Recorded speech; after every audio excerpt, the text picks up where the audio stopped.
Ayan, so hello, good evening. So dito po tayo guys sa steel ng Marikina at steel ng Cagayan, okay? So medyo madilim na guys kaya mayroon tayo ditong ilaw. Ayan, so ang pitsa 4 natin guys na lumabas ay 9.6 at 37.15. So yung 15 po ay galing sa 6, sumada po yan ng 24 din. So kompleto na po yung sumada ng 6, 33, 24, 6 at 15. So, ito naman pong 7.34 ay sumada po yan ng 7. So, wala dyan ang sumada ng 25.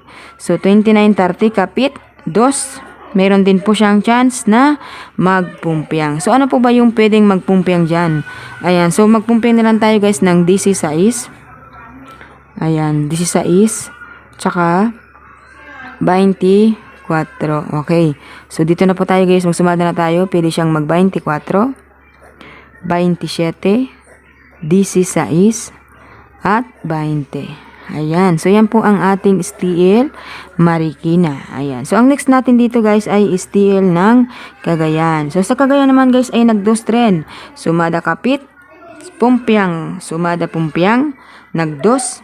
So, ito naman ay sumada pumpiang. So, meron din siya guys chance na magpumpiang din ano.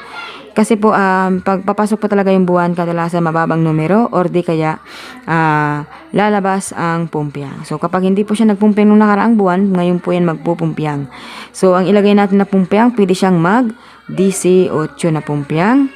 Pwede pong mag-20 na pumpiang. Ayan. So, pwede na po siyang maging 20, 18, 13, at 9. Ayan. So, yan po ang ating sumada update dito po sa steel ng Marikina at steel ng Cagayan. So, good luck po sa inyong lahat guys and good evening po sa lahat. Good luck! Hello, good evening. Ayan po. Hello sa mga taga-steel ng Muntinlupa. So, ayan. Meron po tayo ditong update. Steel ng Muntinlupa tayo guys. Ang lumabas kanina ay 37, 17. Binaba si 37. 8, 31. So, yung 8 guys ay galing po dito sa 17 at paabante rin po siya sa 16 kaya po nag-17. Tapos, 8.31 guys. So, yung 31 gawin natin siyang 13. Balik rin natin guys. So, gawin natin siyang 13.